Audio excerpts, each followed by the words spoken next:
අපි හයි කරන ක් වෙන ෆිල්ටර් එක. එතකොට මේකේ අපි මේ හයි කරලා තියෙන ෆිල්ටර් එක ඇවිල්ලා මේකේ වතුර එක මම ඔයාලට පෙන්නන්නම්. මේක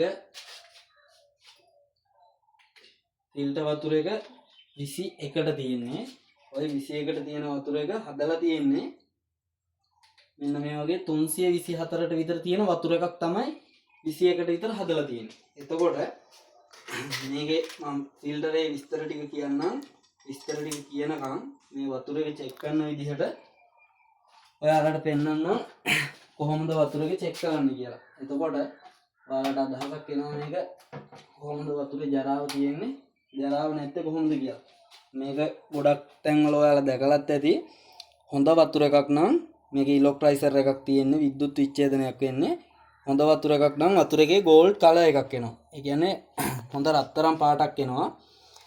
මේ වගේ මේ 300 ගානට තියෙන වතුර එක මේකේ එතකොට ජරාව තියෙනවා නම් තියෙන්නේ මොනවාද? ආසනික්, ග්ලයිෆොසේට්, ටීඑම්, කැඩ්මියම් රසදිය, බැරලෝහ, එහෙම නැත්නම් මාලාපත් ද්‍රව්‍ය, ක්ලෝරින් වගේ අහිතකර දේවල් මොනවා හරි තියෙනවා නම් ඒ ටික උඩට ඇවිල්ලා වතුර එකේ අවක්ෂේපයක් විදිහට බැඳෙනවා. අර හොඳ වතුර එකේ ගෝල්ඩ් කලර් එකක් එනවා. ඕනනම් මේක එකම වැඩේද වෙන්නේ කියලා බලන්න දෙපැත්ත මාරු කරලා බලන්නත් පුළුවන්. එතකොට මැෂින් එකේ මොනවා හරි එනවා කියලා කාට හරි හිතුනොත් ෆිල්ටර් වතුර එකෙත් එන්න එපා. ඒකෙන් හින්දා තමයි දෙපැත්ත මාරු කරලා පෙන්නන්නේ. එතකොට මෙන්න මේ වගේ තමයි වතුර එකේ ජරාව මොනවා හරි තියෙනවා නම් ඒ ටික එන්නේ. මම දැන් අර මැෂින් එකේ දෙපැත්තත් මාරු කරලා පෙන්නුවේ. පැහැදිලිනේ. එතකොට දැන් මේකේ වතුර එකේ මේ වතුර එකේ මුකුත් ජරාවක් නැහැ. එන්නේ උඩ තට්ටුවක් බැඳෙන්නේ නැහැ. එතකොට මේකේ මේ වතුර එකේ මේ තියෙන්නේ මෙන්න මේ හින්දා තමයි වතුර වල ඩැමේජ් එකක් තියෙනවා, වග්ගඩු කේස් එක එනවා, පාවිච්චි කරන්න එපා කියන්නේ. මේ වතුර එක හොඳ එකක්. එතකොට මේ ෆිල්ටර් එකේ ඉස්සල්ලාම දැන් අපි මේක හදන්න අමාරු වතුර එකක් 300 ගාන කියන්නේ සාමාන්‍යයෙන් වතුර එකේ තියෙන ජරාව ප්‍රමාණය වැඩි එකක්. එතකොට අපි මේකට තනි මඩ ෆිල්ටරයක් එන එකට මඩ ෆිල්ටර් දෙකක් දාලා තමයි හයි කරලා තියෙන්නේ. මේක දැනටම බලා ගන්න පුළුවන්. මේ දැන් සාමාන්‍යයෙන් එක ටැංකියක් විතර තමයි පිරලා තියෙන්නේ. මේ පළවෙනි ටැංකිය පිරෙනකොටම මේ ලිඳේ තියෙන වතුරේ මඩ ප්‍රමාණයත් එක්ක මේ මඩ ෆිල්ටර් එකේ බැඳිලා තියෙනවා. එතකොට මේ ට්‍රාන්ස්පේරන්ට් එකක් ගහන්නේ මේ වගේ ට්‍රාන්ස්පේරන්ට් ෆිල්ටර් එකක් හයි කරාට පස්සේ තියෙන ජරාව ප්‍රමාණය කොච්චරද කොහොමද සවුත් වෙන්නේ කියලා පේනවා.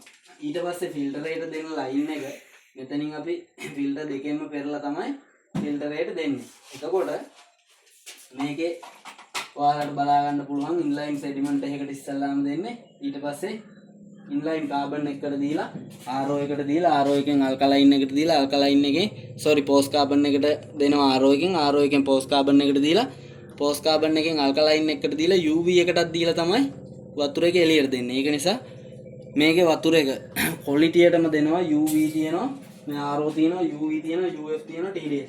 එතකොට ක්වොලිටිම වතුර එකක්.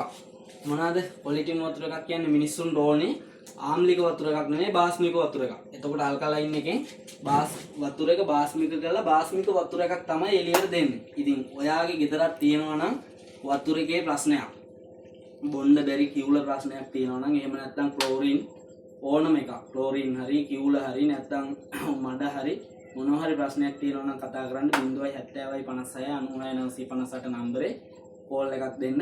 පේජ් එකට ගියොත් බලන්න පුළුවන් ඩක් වෝටර් සිස්ටම් කියලා පේජ් එකක් තියෙනවා. පේජ් එකට ගියත් බලන්න පුළුවන්. කතා කරන්න වතුර එක චෙක් කරලා ඔයාට වතුර එකේ තත්ත්වෙත් එක්ක ඔයාට හරියන ෆිල්ටර් එක මොකක්ද කියලා අපි සිලෙක්ට් කරලා දෙන්නම්.